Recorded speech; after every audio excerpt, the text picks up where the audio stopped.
Hey guys, welcome back to Standard Time. By now, you've been acquainted with the 2021 Rolex releases, or more importantly, you've been acquainted with the lack of 2021 Rolex releases. Here are a few thoughts. The Explorer is an understated watch. It's a very simple watch. It's time only. It doesn't even have a rotating bezel. It has as little function as a watch could have. And that's what I love about it. But then they went and shot the bed with a two-tone version. And they keep pushing the exploration. Ooh, this is tough. They keep talking about it. They were teasing it. But then they went and shot the bed with a two-tone version. Okay, now let's get into the crux of the matter. Did Rolex kill the value of the 116710 Batman, the original Batman? A bit of context. In 2013, we got the 116710, now called the Batman. It came on the Oyster bracelet. Then in 2018, we got the 126710. So this was the BLRO, so the Pepsi, but it came on the Jubilee bracelet with the updated movement, the 3285. And then consequently in 2019, we got the new Batgirl, which is the 126710 BLNR, but on the Jubilee bracelet. So they essentially removed the Oyster bracelet from the BLNR and BLRO. Now in 2021, this year, our recent release, we've got the two watches, BLNR and BLRO, both available on Jubilee and Oyster bracelets. Now this is a very smart move by Rolex. A lot of people are criticizing this because it's a very lazy and simple thing to do and appear as if you've got something new to your lineup, but that's not the case.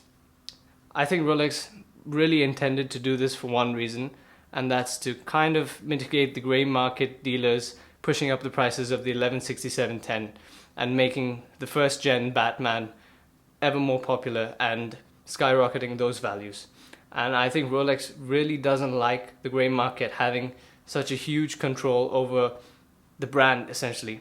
Because when you have such a popular brand and it's a luxury brand, you're really trading in on the currency, which is likability.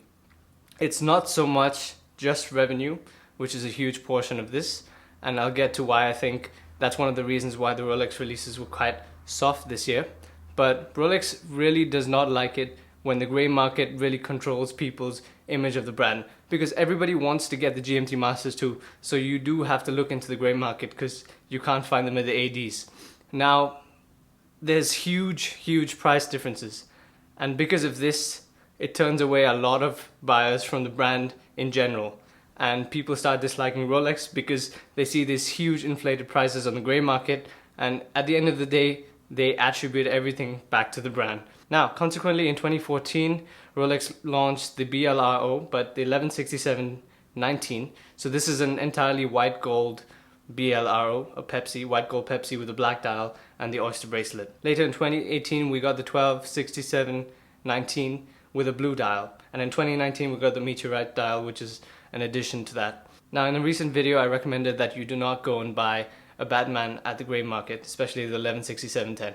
A lot of people had feedback on that saying, well, they've stopped the Batman on the Oyster, so therefore the 2013 to 2018 Batmans are the first gen Batmans and they should see a rise in price. And that's sort of been true. The grey market dealers have been using that to push up the prices, of course, because anyone loves an excuse to raise their prices. So that's what's been happening there. And Rolex really did pay attention. They saw that, they saw the hype getting out of control, and that's never good for a brand's image when a brand cannot control it by themselves. So they want to take the power away from the grey market over the brand image, not necessarily the prices of the watches, but that's quite entwined with the brand image. So they got the Oyster back. Now all the hype regarding the first gen Batman, the 116710, it's kind of invalid now. Everyone would simply want the latest watch because there's literally no difference apart from the newer one being better. The newer one's got the updated power reserve, the new movement, which is slightly more accurate, and it's essentially the same dimensions, it's the same watch. So Rolex did really think about this, and they didn't just simply put another option and make a lazy release. Now let me get on to why I think they didn't actually create something new. So the reason I feel that Rolex didn't actually create something really cool and new with the new releases is because I think 2020 really had a major impact on funding, so on revenue. at the bottom line, because almost every company had some sort of revenue loss due to the pandemic. And so I think that applies to Rolex as well. And they probably did not want to invest a lot into something new in these sort of unsure times. But you may be thinking, okay, but in September they released a 41mm sub and they updated a lot of small things and they had a lot of releases then. But the thing is, that was actually meant for this time last year. So I think the development and research and money spent was actually in 2019. I think they just pulled back on these releases and didn't invest a whole sum of money into creating something really new, because for the 41mm case, maybe they had to update some tools and technology which they already planned for in 2019. Now, of course, I can't say for sure that this is the exact reason why Rolex chose not to update the Explorer 2, but it's one of the explanations you could theoretically surmise. On to the 1167-19, the white gold BLRO, the first edition in 2014 with the black dial. That came on an oyster bracelet. And I think theoretically, due to that having a black dial and that not being made anymore, Rolex kind of predicted that the grey market would push hype onto that piece and raise the prices. So they conveniently added the oyster bracelet option to the Pepsi as well, because it's the exact same dial combination, although in steel. So the hype behind the white gold is kind of reduced in this manner as well, and I think it's a sleek way of combating that. And it's not just a lazy thing to put another bracelet option onto it. I think they just didn't want to produce anything new, and they decided that they do have to take back control of the brand image. Now, if you're wondering why exactly would Rolex even care about the grey market, and why would they even see that as a bad thing? Why would they see hype as an issue and not something good for the brand? So an analogy to this is, recently Patek went and stopped making the blue 5711s. So the reason Thierry Stern gave in an interview was that you don't want one particular watch being the face of your brand, and you don't want your whole brand relying on one watch, kind of like what AP's currently got with the Royal Oak. That's very dangerous. That's essentially what he said.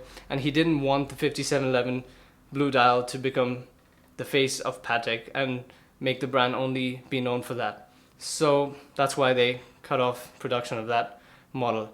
But the other thing with this is, what he's really saying is that the grey market essentially really drove the hype towards the blue 5711. And the reason for the hype is these high prices and the high command on the grey market. That in turn influences the brand image. So that's why Patek discontinued that, and Rolex is kind of following suit in combating the grey market hype for the first gen Batman and the first gen Pepsi white gold GMT Master 2. So that's why I think Rolex is intentionally trying to kill the value of the first gen Batman and the first gen BLRO 1167-19 white gold GMT Master 2 on the grey market. They want to take control of these prices. They want to reduce these large sums of inflation on the grey market and bring the brand image back to their hands. So that's been it. Thank you guys for watching.